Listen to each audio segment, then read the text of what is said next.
So my topic is how can education is the key to make the world a better place. And first of all, I want to start how I focus on education. And one of the main reasons is because for me, education has been like a coping mechanism. Most people know that I've moved around a lot. So I was born in California, and then in 5th grade, I moved to Pennsylvania. And then in 8th grade, I moved here. So that's been a couple of major moves across the country. And since, I was small and I didn't really know what to do, dealing with these major moves, one of the main reasons that I focused on education was because I figured that if I focused on just doing right in school, everything else would fall into place. So one of the things that I noticed around this time that I was moving around was that education around the country wasn't equal.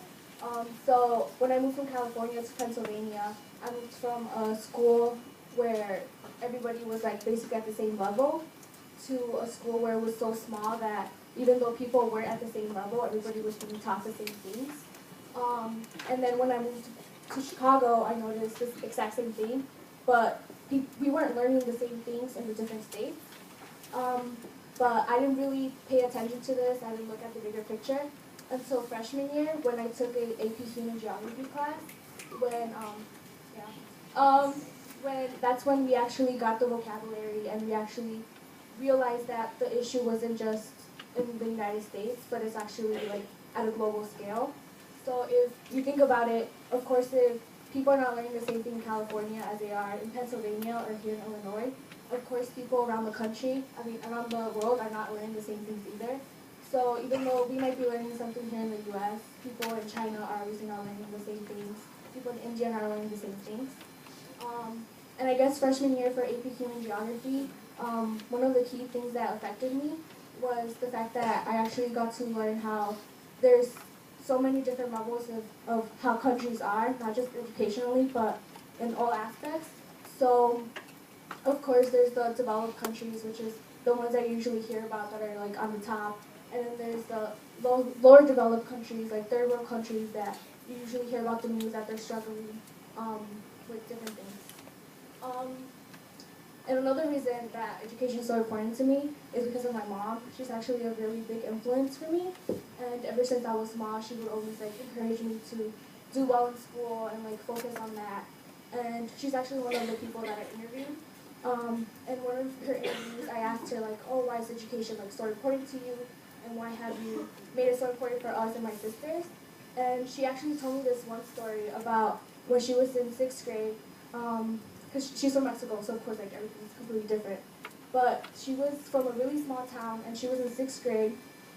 And she told me about this one time when people from the town, the leaders of the town, they came into her school and they kind of made all of her classmates sign a paper.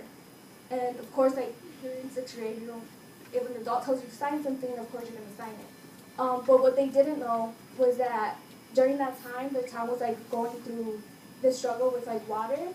So basically, they were trying to get the water from the town to the bigger cities that were surrounding it. And of course, the students didn't know that this was going on because that was adult problem.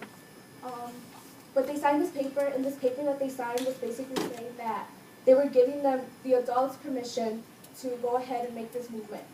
So basically, politicians were actually taking advantage of the fact that these 6th graders didn't know what they were signing, but of course, okay, you tell me to sign it, I'm going to sign it, I don't know what's going on.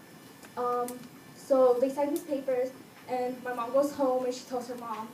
And my grandma, my mom always tells me stories, my grandma, if something was wrong, she was not going to stay quiet. So of course, my mom told my grandma, she's like, oh yeah, they made us sign this paper.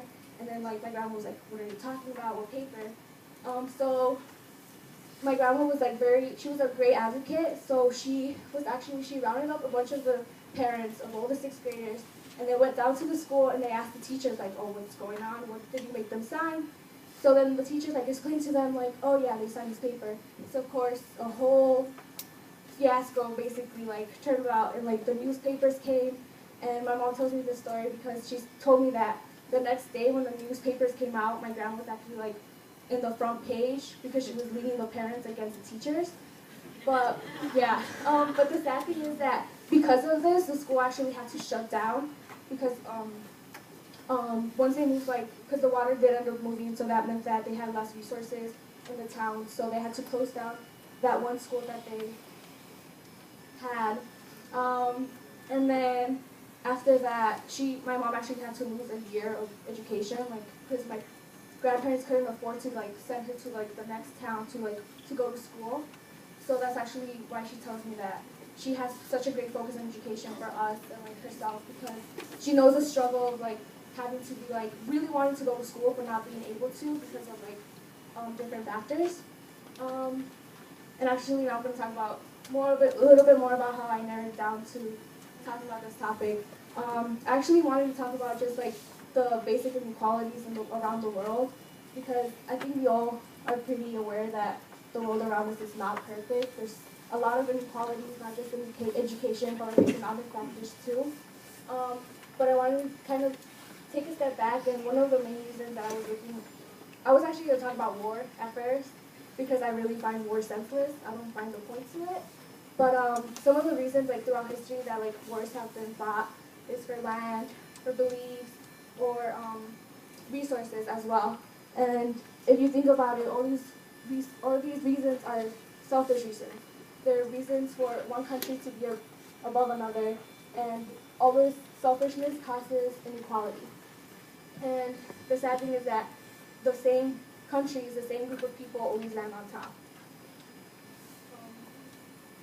So then this competitiveness of like between the countries, it kind of leaks into education, and that's why, because I found education to be really personal to me, I kind of focused on that, and I kind of focused on the fact that all this competition between countries, competition between like cities or just states, like it kind of creates education into a machine that you basically go into school and just come out.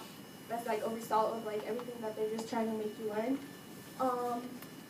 But what I wanted to focus on was how this is not the right thing to do, because education is not supposed to be like just an institution that gets controlled by those who have power.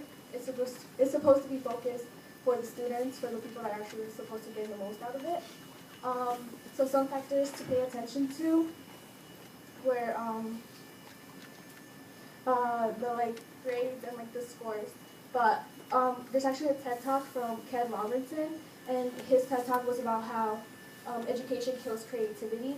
And I think this is such a key factor, because if you think about it, we really focus more on math, science, and reading. Like me personally, like I didn't have performing arts freshman year, which was really sad. Because now like people start singing the song and I don't even know what they're talking about. But it's fine. So some of the consequences from like making education like such a mechanical system is the fact that there's an effect on like the teaching skills, or actually like the teaching styles of teachers, because of course if like the government is saying, okay, you need to get your students to get these scores, then obviously like most of the year is going to be spent like teaching the standardized like testing skills in order to get those scores, in order to like have funding or just be able to be recognized as a good school. Another TED Talk that I looked into was Dan Mayer's, and one of the things that he said was that now in math we're just teaching equations. We're not teaching like the actual skills of like solving real world problems with math. So obviously if a student knows the equation to solve a word problem, they're not going to read the whole word problem. They're just going to see which equation to use. And then one other thing from Ken Robinson was he said that public education is used to create professors. So basically what he was saying was that students are instilled with all these skills just basically so they have all the knowledge, but then at the end of the day they're not given like the ways to use this knowledge in other ways, like creative ways, or the way that they want to use it. So destroying the machine, my solution, which is focusing on the people behind the system. So the people behind the system would be the teachers and the students, which is what the people that are involved in education. So one of the major things that I focused on was like realizing how the student and teacher relationship is so important. And I think here at Mission we have noticed this greatly, because a lot of us have like great relationships with our teachers, so we feel more comfortable going to their office hours and just talking to them like randomly like, hey, can you explain this to me? It's no longer like, oh, is this going to be on the quiz? Is that on the test? Like, we actually want to learn about what we're learning in the classroom. So also stop the people versus people mentality. So we kind of need to stop thinking, okay, we need to be better than the person next to me. I need to get that 2% more than that person. I need to make sure I get this score so my school doesn't look bad. I need to make sure that I get this score so that I beat this other person when I'm getting into college. I need to make sure that I don't make my country as a whole look bad. So it's kind of like this idea of sharing.